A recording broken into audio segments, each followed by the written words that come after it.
Dzień dobry, dzień dobry. Z tej strony Paweł Jeżowski i redaktor Mateusz Lech. A skoro we dwóch jesteśmy i jest godzina 17, to czas na komentarz dnia. Tak, Dzisiaj dzień dobry. ciekawy temat w dużej mierze Kaukazu, kilku republik i nowych pomysłów Moskwy, jak spowodować, żeby zaczęło wrzeć z powrotem na Kaukazie. Albo żeby uspokoić sprawę raz na zawsze. Nie sądzę. No zobaczymy. A o co chodzi? No słuchajcie, jest nowy pomysł, jeżeli chodzi o kilka regionów.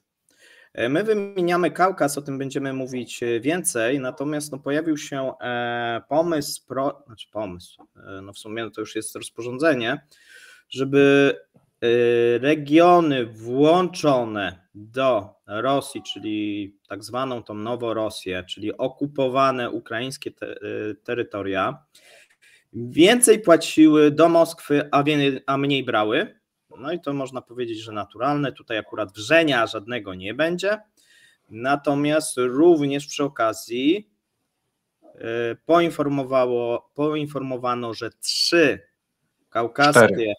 Aha, 3 plus 1, dobra. 3 regiony, kaukaskie rejony, czyli Inguszetia, Dagestan i Czeczenia.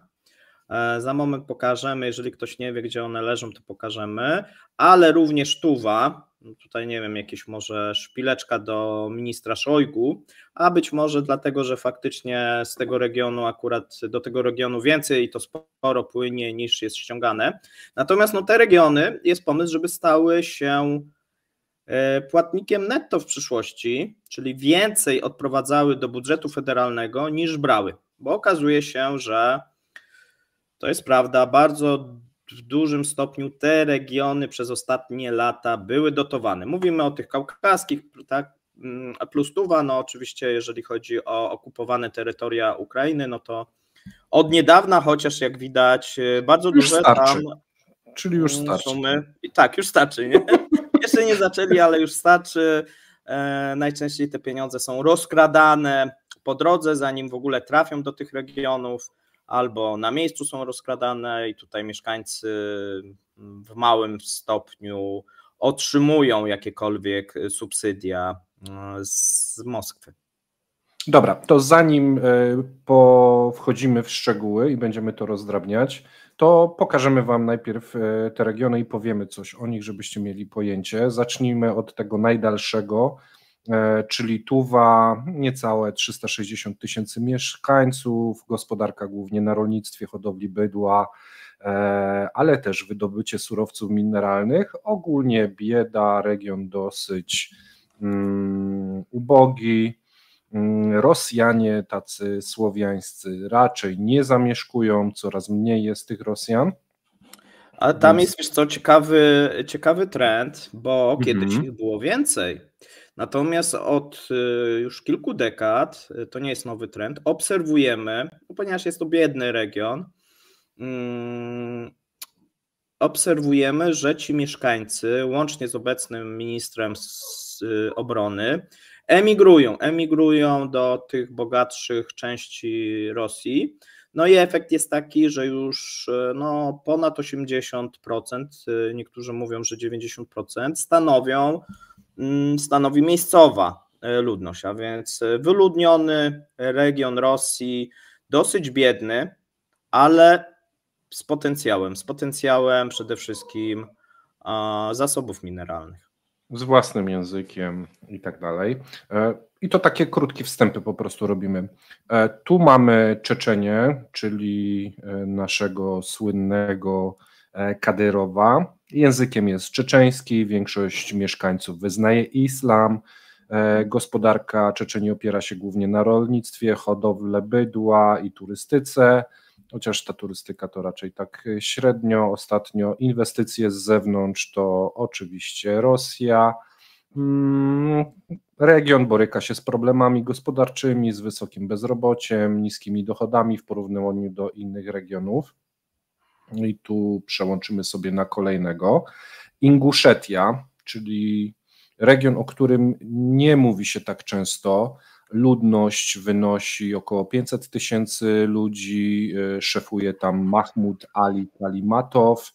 Religia to również islam, język inguski, gospodarka podobna jak w Czeczenii, bydło, rolnictwo, produkcja rolno-spożywcza, inwestycje z zewnątrz. Tak, nie do końca tutaj, dlatego że zarówno Inguszetia, jak i Czeczenia słynie z tego, znaczy po pierwsze, jeżeli chodzi o Inguszetię, duży odsetek Inguszetów, mały Rosjan. Tak? Tu mamy zupełnie inną sytuację niż w innych, powiedzmy, tych rejonach. No i ten islam dosyć silny, trzeba sobie powiedzieć, i ostatnio mocno radykalizujący się. I druga rzecz. To tak jak w Czeczenii. W sensie nie rozumiem twojego przerwania mi w połowie zdania, no bo to jest tak samo. No i teraz druga rzecz. Troszeczkę inaczej. I druga rzecz, dobrze, też jak w Czeczenii, w Inguszetii przybywa majątków tych, jakby to nazwać, z przestępstw, tak. Ale ja mówię o oficjalnych danych, do przestępstw przejdziemy. Pawle, no kurczę. Dobrze. Okay. Skoro tak. Dobrze. Dobra. Trzecim regionem natomiast jest Dagestan. Ja porobiłem takie miniaturki tam, wiecie, szyfujących ludzi, żebyście widzieli, bo rzadko się u nas pojawiają. Dagestan, największy region, jeżeli chodzi o populację, 3 ponad miliony ludzi, tworzą prawdziwą mozaikę etniczną, wyróżnia się tu 36 narodowości, z których 12 posiada oficjalny status narodowy, a ten pan na miniaturce to Siergiej Mielikow. No i chyba mamy te regiony 4 opanowane i opowiedzmy, co teraz i czym to może grozić. Bo te przestępczości to jest jeden z elementów, które mogą być za albo przeciw pewnym działaniom. Na pewno łączą. Znaczy tu mamy dwie różnice. Inguszetia najbardziej, jeżeli jeszcze raz pokażesz mapę, to mały kraj, ale bardzo, słuchajcie, jednorodny, jeżeli chodzi o demografię i jeżeli chodzi o religię. Czeczenia, powiedzmy, też, ale mniej, a najbardziej, że tak powiem, narodowościowo taki tygiel cały jest.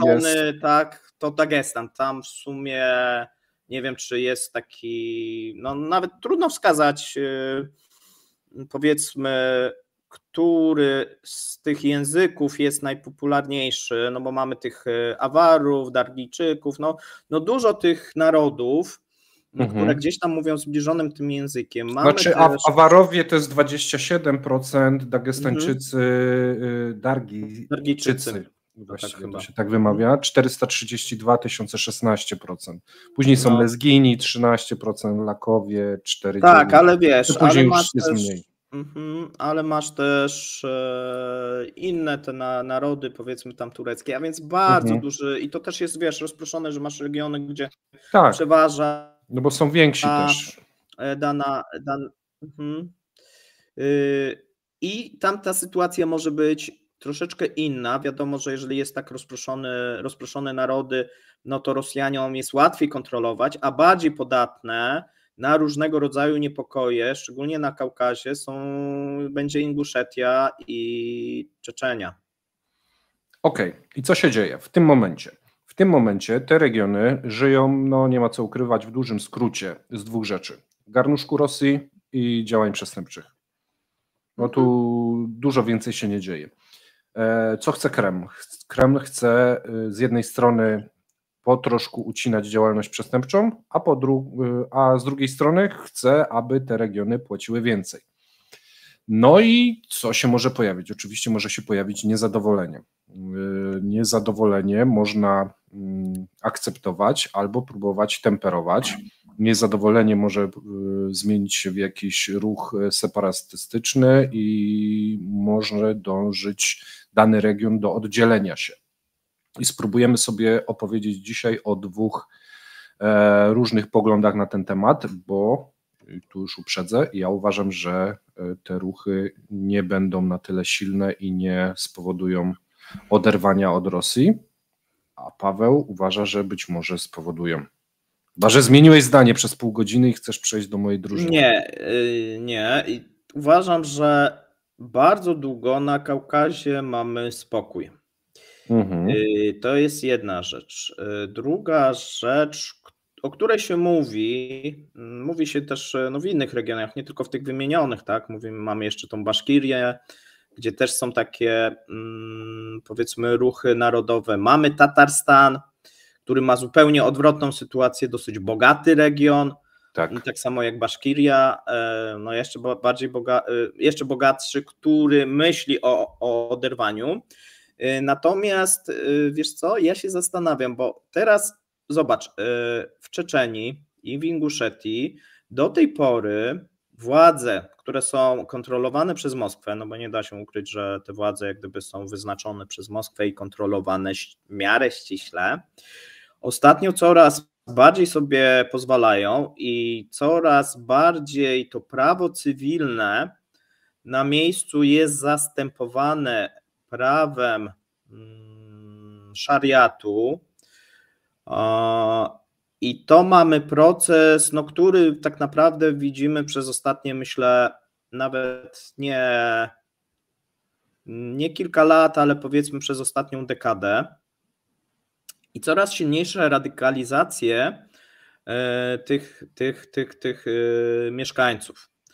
Tutaj oczywiście Czeczeni, to pamiętamy, że walczyli z Rosją, tak? No i te próby oderwania się od Rosji mają dosyć długą tradycję, natomiast no, obecny reżim w Czeczenii, bo tak trzeba też nazwać, albo inaczej rodzina Kadyrowa, no bo w tym momencie Czeczenia jest rządzona przez w sumie rodzinę, tak, nie tylko przez jedną osobę, a więc przez jeżeli ktoś ogląda po raz pierwszy, no to jego dzieci zajmują ministerstwa w tym momencie i całe państwo powoli można... A że jest 12 dzieci, no to można troszeczkę obsadzić, ale to są, wiesz, dzieci, to są wujkowie, no to jest cały jak gdyby klan, no i ten klan, no tak naprawdę cały czas zyskiwał dzięki współpracy z Moskwą.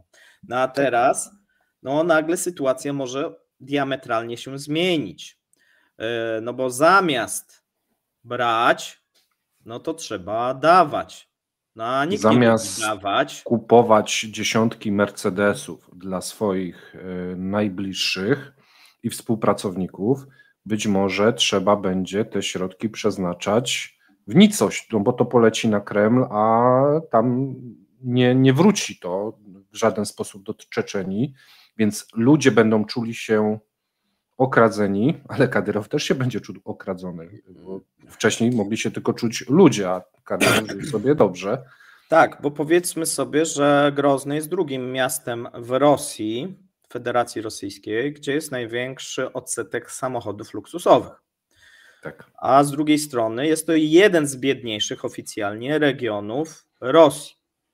No i tak jak powiedziałeś, w jaki sposób tutaj ta Czeczenia funkcjonuje. Duże majątki, no i teraz no nie będzie prosto, żeby, no bo wiesz, bo problem pojawia się, że tak za bardzo w tej Czeczenii nawet nie ma kogo opodatkować i nie za bardzo, tak samo w Inguszetii, nie ma jak zwiększyć tych wpływów do budżetu federalnego. Czyli jedyną szansą jest obniżenie dotacji. Jedyną szansą jest obniżenie dotacji, czyli raczej będzie kierunek taki, że Czeczeni nagle w 2024 czy 2025 nie zaczną więcej wysyłać pieniędzy, a skoro nie zaczną, to być może, i na to dużo wskazuje, zostaną spełnione groźby Kremla. Dlaczego? No po prostu nie będzie pieniędzy, bo te pieniądze będą szły na wojnę, no bo jak masz do wyboru, z jednej strony na raka zabierasz, z drugiej strony zabierasz z Czeczenii i z Inguszetii i wysyłasz na zbrojenia te pieniądze. A jeżeli miałbyś zrobić inaczej, no to musiałbyś cały czas te pieniądze słać tym spasionym kotom, które rządzą tą Czeczenią i Inguszetią i A, nie będzie to popularne, no B, brakuje ci tych pieniędzy, a więc to, że zostaną te pieniądze odebrane, no wydaje się raczej pewnikiem. A skoro zostaną odebrane, to moim zdaniem sytuacja się zmienia. Bo do tej pory z tych dwóch źródeł dochodu zostaje tylko jedno źródło dochodu, czyli przestępstwa. Też nie. Też nie. Pamiętaj, że w przyszłym roku w kwietniu wchodzą te etykietowanie. A to akurat w to nie wierzę. Słuchaj, ściganie, komisarze walutowi, przepływy waluty i tak dalej, to też jest wszystko ograniczanie tej działalności. Po drugiej stronie granicy zamykanie kont bankowych, to się wszystko składa, to utrudnia ten biznes. Znaczy on może podwyższyć marżę przez to, ale proces on cały... sobie da radę, wiesz, to jest jednak utrudnia, Rosja, myślę, że on sobie doskonale da radę, a w Rosji nagle ludzie nie przestaną pić alkoholu, czy nie przestaną kupować podrabianych rzeczy, no bo będzie miał cały czas rynek, a skoro jest rynek, to jest kwestia jak dotrzeć do tych osób i jakimi kanałami, a więc tutaj myślę, że Czeczeńcy sobie doskonale i inne ludy, które się tym zajmują, doskonale sobie poradzą, a tym bardziej właśnie sobie będą musieli radzić, no bo wiesz, no nagle nie będzie tam inwestycji, no bo inwestycje stop, kasa stop. Tak. Dajcie więcej kasy, no ale skąd mamy dać kasę, jak do tej pory tylko braliśmy od was kasę, to co, jak mamy nagle tak... No co więcej, może część tej kasy była przeznaczona właśnie na działalność taką niekoniecznie legalną. Tak. No właśnie. A więc trzeba będzie jeszcze zwiększyć tą działalność, żeby wyjść na swoje, a więc tutaj raczej bym spodziewał się wręcz takiej no, zwiększonej agresywności, jeżeli chodzi o te mafie i kaukaskie i te osoby. A pamiętajmy, jeszcze jest jedna rzecz. Jest dosyć silna teraz nagonka na migrantów z Azji Centralnej, ale również z Kaukazu. A więc teraz wiesz, czym ci ludzie, skoro oni wcześniej legalnie często pracowali w Moskwie, w tych dużych miastach, a teraz wracają do, powiedzmy, Czeczenii, tudzież nadal przebywają w Rosji, ale muszą się przebranżowić, no to czym oni się będą zajmować? Bardzo duża część skieruje swoje kroki w stronę tych mafii i zasili dodatkowo. No tak, no to dlaczego uważasz, że mogą z tego powstać jakieś ruchy odśrodkowe i próby oderwania się? Dlatego, że to, co lepi Czeczenię i to, co lepiło Czeczenię i Inguszetię z Rosją, i taki był trochę układ, którą teraz moim zdaniem Kreml łamie. To była kasa. Grozny został odbudowany za pieniądze rosyjskie. Kadyrow się uwłaszczył i część tych wataszków i część klanów za pieniądze rosyjskie. Teraz nie ma tych pieniędzy, a ruchy islamskie i że to są obcy, że tam nie ma narodu rosyjskiego, wbrew temu, co ostatnio posłowie próbowali mówić. Tam masz naród, którym będzie bliżej do, powiedzmy, innych narodów, które wyznają islam, pomimo że też, powiedzmy, tutaj mamy różnego rodzaju zatargi, niż do Rosjan, którzy no, będą traktowani jako obcy, jako najeźdźcy.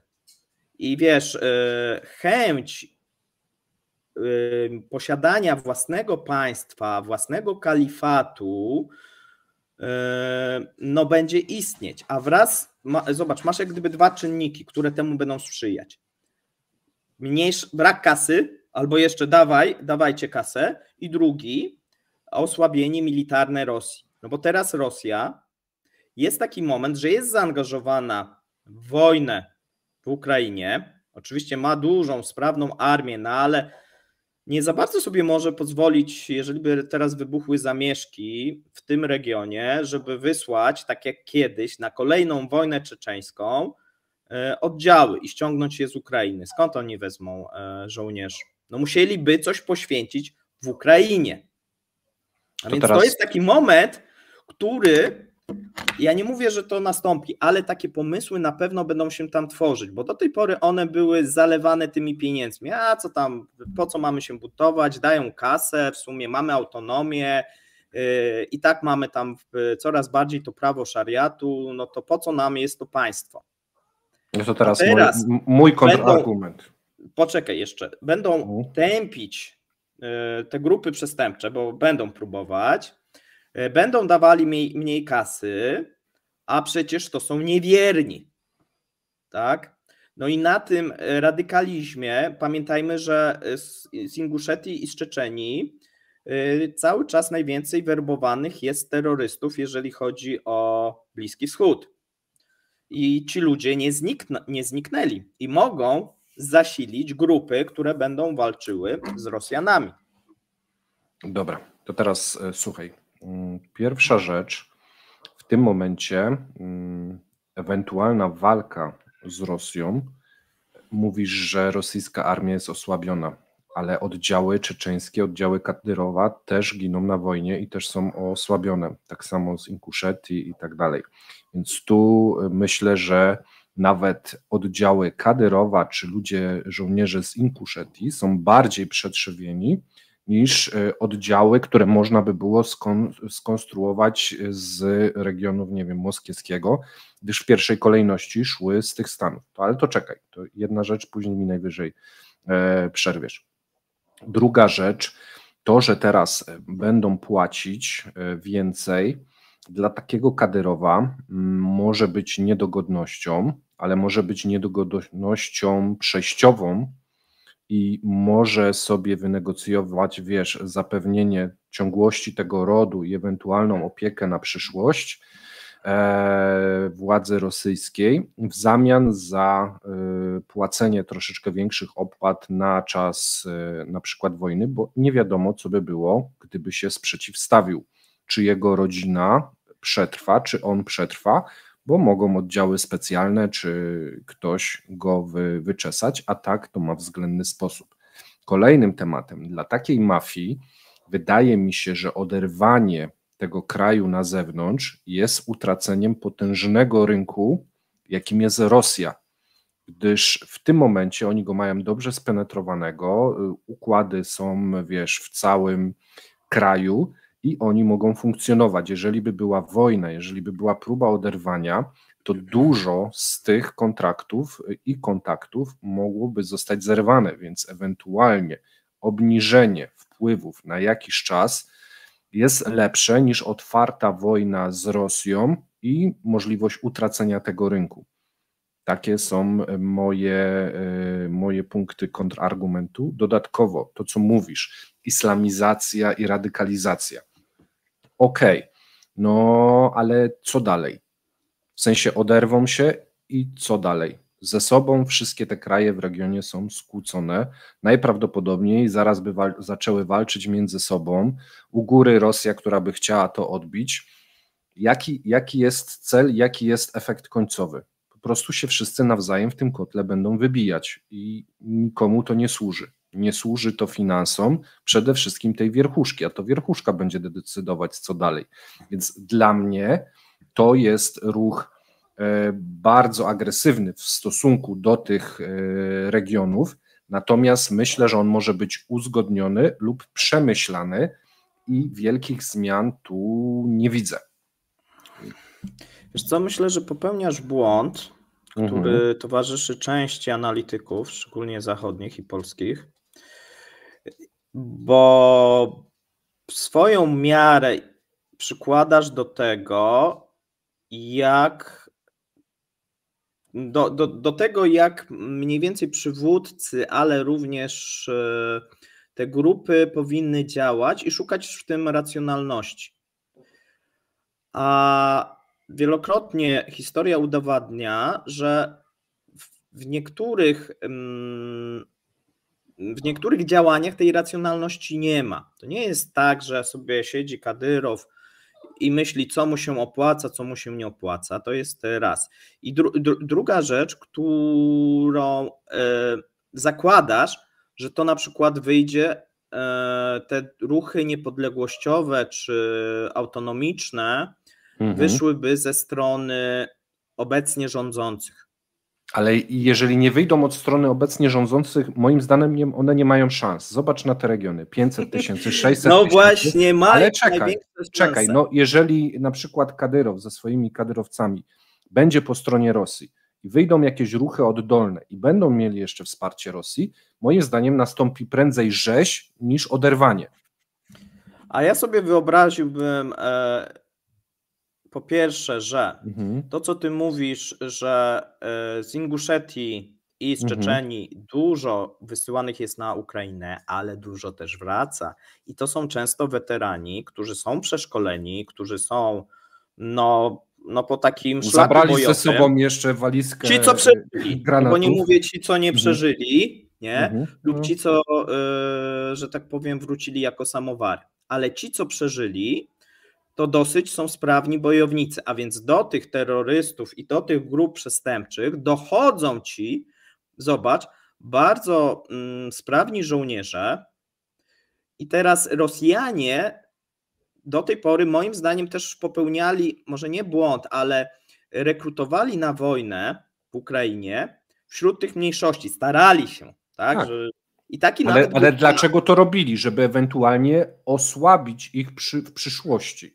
No ale jeżeli teraz masz z jednej strony Czeczenów, którzy będą zaprawieni w wojnie, tak lub inaczej, możemy się śmiać z tego Kadyrowa i z żołnierzy, natomiast nie wierzę do końca, bo co ich jak gdyby trzyma? Trzyma ich jak gdyby kasa w dużej mierze, no i jakaś tam też, że część jest lojalna wobec klanu, tak, bo tam masz różne, ale jak to zwykle tam zaczną się tarcia i może pojawić się ktoś, jak to w takich krajach i w takich który będzie chciał zagrozić obecnej władzy. Dlaczego? Dlatego, że Kadyrow troszeczkę przypomina takiego spasionego kota.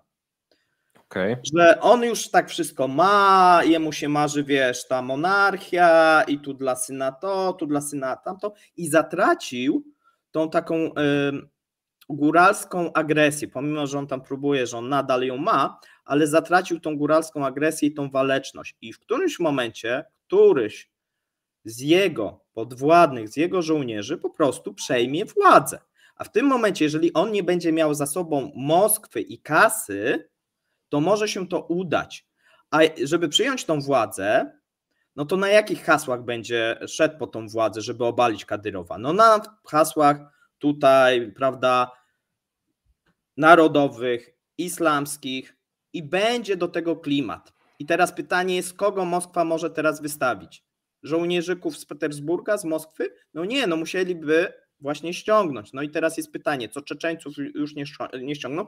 No i teraz musieliby ściągnąć prawdopodobnie, żeby walczyć, na przykład jakieś oddziały wartościowe, nie wiem, sił specjalnych, czy nawet Barsu, no to weź sobie ściągnij teraz frontu, jeżeli oni, i to nie mogą być powiedzmy ci miejscowi, tak, czyli musieli, najlepiej, żeby to byli Rosjanie etniczni, nie, czyli te brygady, gdzie tam mają przewagę. No to sobie nie ściągniesz z Ukrainy, bo to najczęściej są najbardziej wartościowe oddziały.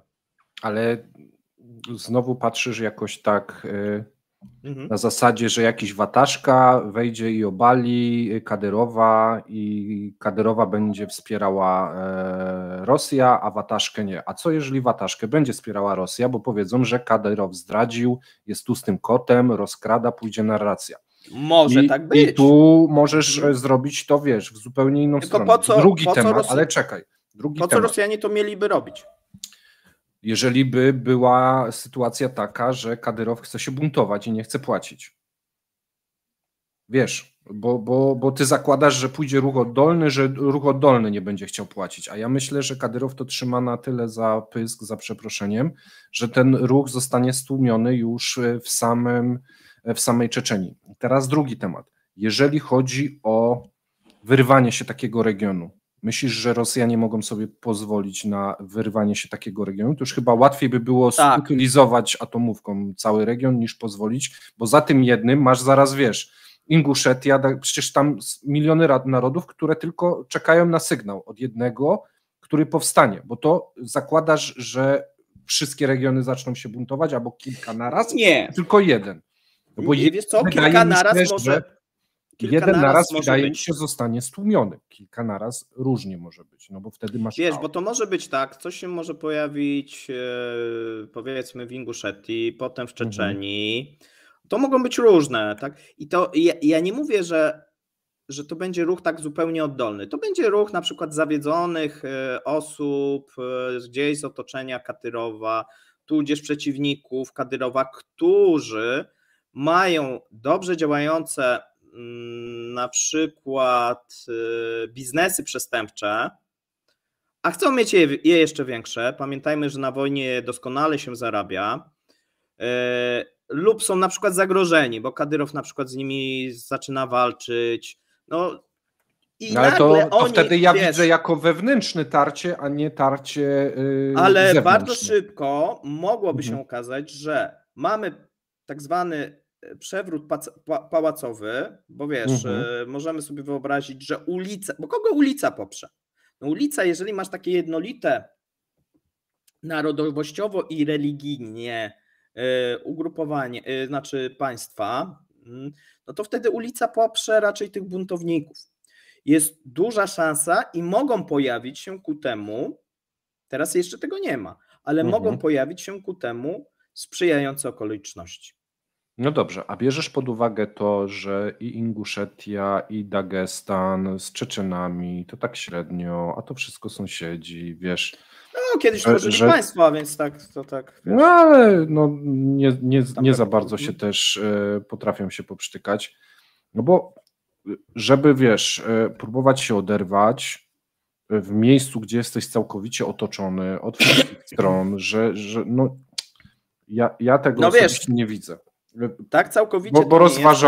Bo rozważamy chyba najpewniej właśnie co? Czeczenię jako taki region. Czeczenie i Inguszetię ja bym... Nie, a Dagestan myślę, za duży jest, wiesz...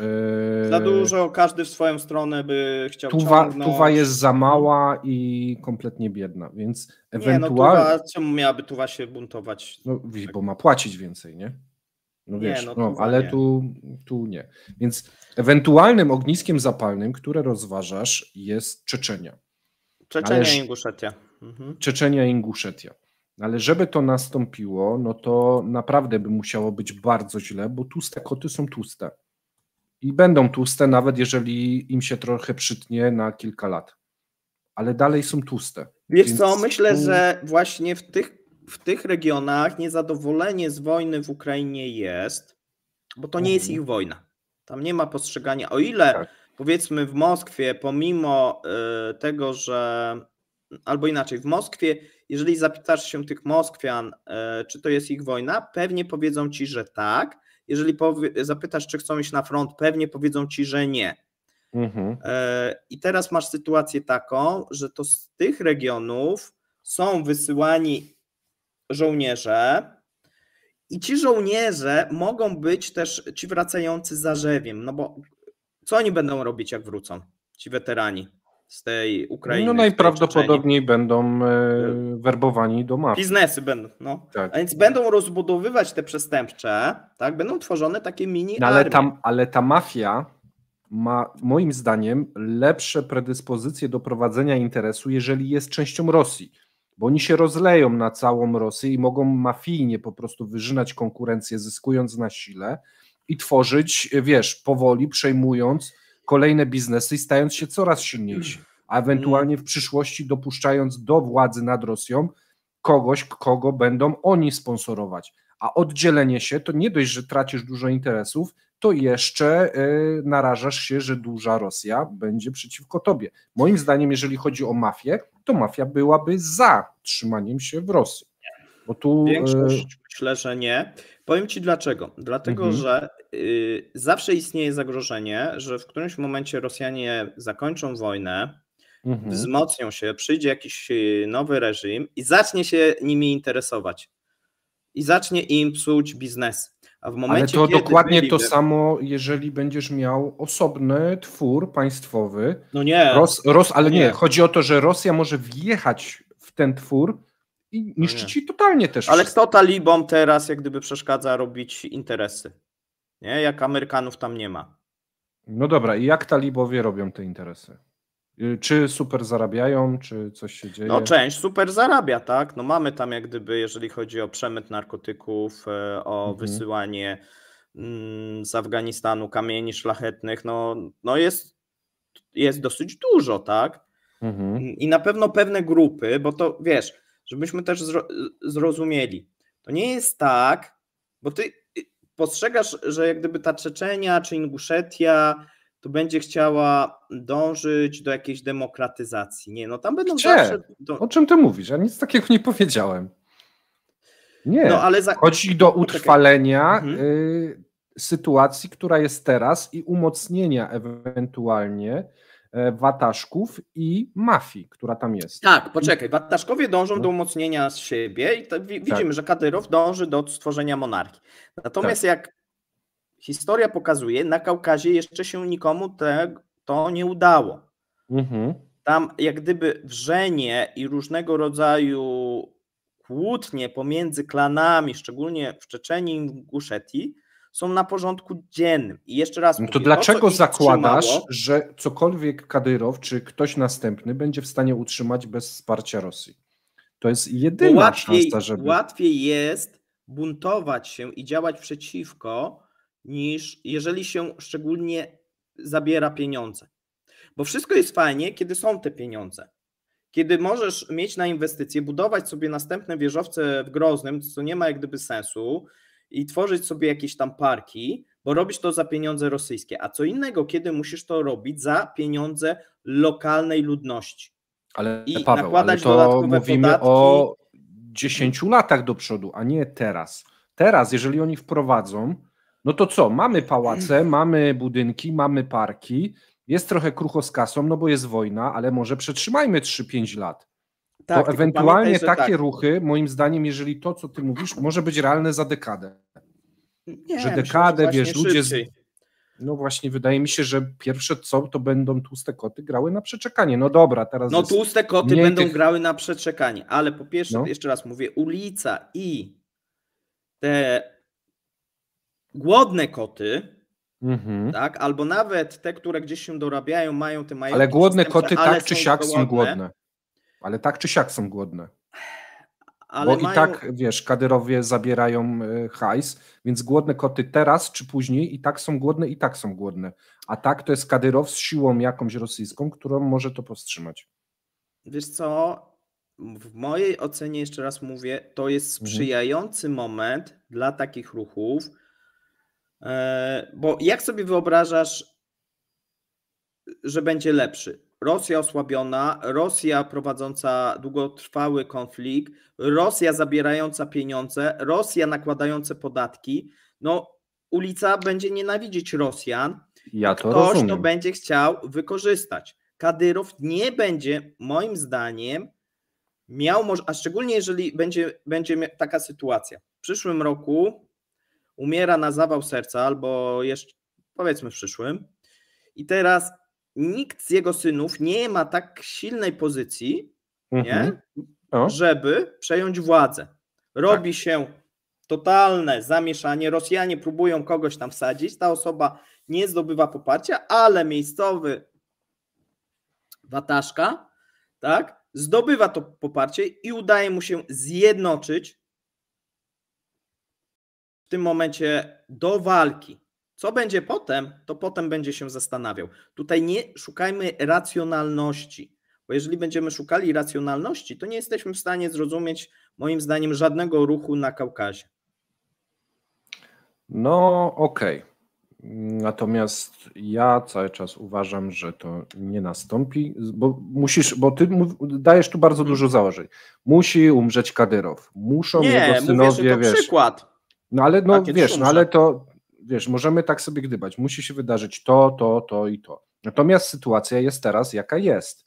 I rozważamy scenariusze na podstawie danych, które mamy, a nie na zasadzie, bo musi się pojawić jakiś wataszka. No ale równie dobrze go mogą odstrzelić zaraz kadyrowcy. Pojawi się, coś powie. Ale odstrzał.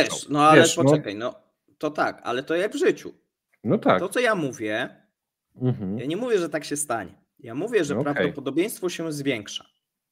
Ale wciąż jest niskie, moim zdaniem. Bo ja nie zaprzeczam, że może tak być, ale uważam, tu się różnimy. Ja uważam, że się zwiększa i za moment, jeżeli to zostanie wprowadzone, czyli te pieniądze, bo wiesz, teraz się nic nie dzieje, bo pieniądze nadal płyną. Tak. Ale jeżeli przestaną płynąć z Moskwy pieniądze, to punkt krytyczny w mojej ocenie zostanie osiągnięty. A co jeżeli w zamian dostaje Kadyrow możliwość właśnie tworzenia sułtanatu albo wiesz, jakiejś radykalizacji społeczeństwa, islamizacji pełnej, wiesz, dostaje po prostu większą możliwość, no ale to jest granie na czas.